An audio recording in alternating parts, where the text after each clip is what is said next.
Hello guys, जैसा कि आप लोग देख रहे हैं, आपको इस वीडियो में टेंस के बारे में समझाया जाएगा। जैसा कि हम सभी जानते हैं, इंग्लिश में टेंस ही बहुत ही महत्वपूर्ण चैप्टर होता है, क्योंकि अंग्रेजी को समझने के लिए टेंस आपका कंप्लीट होना चाहिए, क्योंकि टेंस को इंग्लिश का बैकबोन भी कहा जाता है। तो दोस्तों, अगर आपका टेंस चैप्टर स्ट्रॉन्ग है, तो आपका इंग्लिश 50% आपका इंग्लिश स्ट्रॉन्ग होता है। इसलिए हमें टेंस को अच्छे से समझना आना चाहिए। तो सबसे पहले हम समझते हैं टेंस होता क्या है। तो जैसा कि आप लोग देख रहे हैं, टेंस टेंस को हिंदी में काल कहते हैं।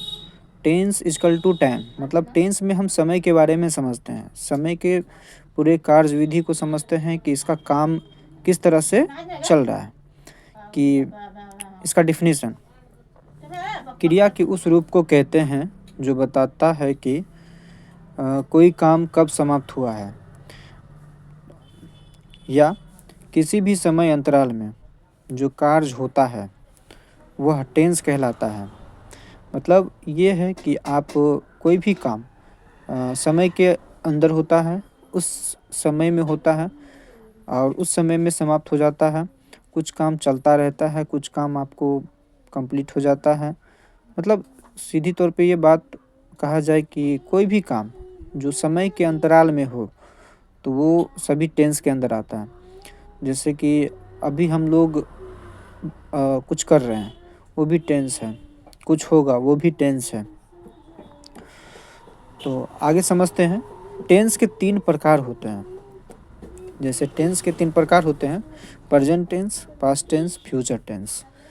Present tense, past tense, future tense, इन सभी के 4-4 प्रकार होते हैं। तो सबसे पहले समझते हैं present tense, present indefinite. Present tense का जो पहला प्रकार है प्रेजेंट इंडेफिनिट, दूसरा है प्रेजेंट इम्परफेक्ट। इम्परफेक्ट इसका दूसरा नाम है प्रेजेंट प्रोग्रेसिव, और इसका एक और भी नाम है प्रेजेंट कंटिन्यूअस। मतलब इम्परफेक्ट, प्रोग्रेसिव और कंटिन्यूअस तीनों एक ही है। तीसरा रूप है प्रेजेंट परफेक्ट, चौथा है प्रेजेंट परफेक्ट कंटिन्यूअस। ठीक इसी तरह पास्ट टेंस में भी इसके 4 प्रकार होंगे। पहला past indefinite, past imperfect, past perfect और पास्ट परफेक्ट कंटिन्यूअस। तो इसी तरह सभी के 4-4 प्रकार होंगे। जिस तरह से प्रेजेंट टेंस के 4 प्रकार हुए, इसी तरह पास्ट टेंस के 4 प्रकार और फ्यूचर टेंस के 4 प्रकार होंगे। तो इसमें दोस्तों आप अपने खुद से ही इसको लिख सकते हैं। जैसे कि यहाँ पे मैंने जैसे बताया आपको, पास्ट इंडेफिनिट है, ये हो गया। तो इसी तरह आप ये इंडेफिनिट यहाँ पे आप लिख सकते हैं, इम्परफेक्ट यहाँ पे आप लिख लेना, परफेक्ट यहाँ पे आप खुद से लिख लेना, परफेक्ट कंटिन्यूअस ये भी आप खुद से लिख लेना। इसमें इसके पीछे आपको फ्यूचर ऐड कर देना, जैसे future indefinite, future imperfect, future perfect, future perfect continuous. तो इस सभी के 4-4 प्रकार होते हैं। इससे ये पता चलता है कि इसके 4 प्रकार और इसके 4 प्रकार और इसके 4 प्रकार, 4 तिया 12, मतलब 12 इसके टोटल प्रकार हो जाएंगे टेंस में। तो अब इसमें हम समझते हैं प्रेजेंट इंडेफिनिट के बारे में। तो प्रेजेंट इंडेफिनिट होता क्या है दोस्तों? तो इसमें कोई भी काम निश्चित नहीं होता है।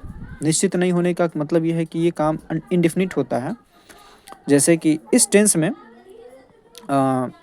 वर्ब के अंत में ता ते ती लगा होता है। ता ते ती लगा होता है, और इससे हम ये पता चल जाता है कि ये टेंस जो है प्रेजेंट इंडेफिनिट में रखा गया है। जैसे कि मैं पढ़ता हूँ, तो मैं पढ़ता हूँ तो आई रीड हो गया। अभी दोस्तों मैंने कैसे बनाया इसको, मैं आपको आगे समझाऊंगा कि इसको बनाने का नियम क्या है, किस तरह से हमें सेंटेंस फ्रेम करना पड़ता है। इसमें अभी आगे आपको समझाएंगे कि V1, V2, V3, V4, V5 ये सभी क्या होते हैं, इन सभी के प्रकार। और जैसे कि आप लोग को के दिमाग में ये भी आ रहा होगा कि ता ते ती लगा होता है, इससे हम कैसे पहचान सकते हैं। तो एक कन्फ्यूज़न दोस्तों ये भी होता है कि कुछ लोग पूछते हैं कि जैसे कि मैं पढ़ सकता हूँ, पढ़ सकता हूँ। कुछ लोग पूछते हैं सवाल ये कि इसमें भी ता लगा हुआ है, तो क्या ये भी प्रेजेंट इंडेफिनिट है? तो नहीं दोस्तों, ये प्रेजेंट इंडेफिनिट नहीं है, क्योंकि ये मॉडल वर्ब के अंदर आता है सकता। तो सकता का मतलब होता है कि कैन। तो तो ये मॉडल वर्ब के अंतर्गत आता है, उसके अंदर में है ये।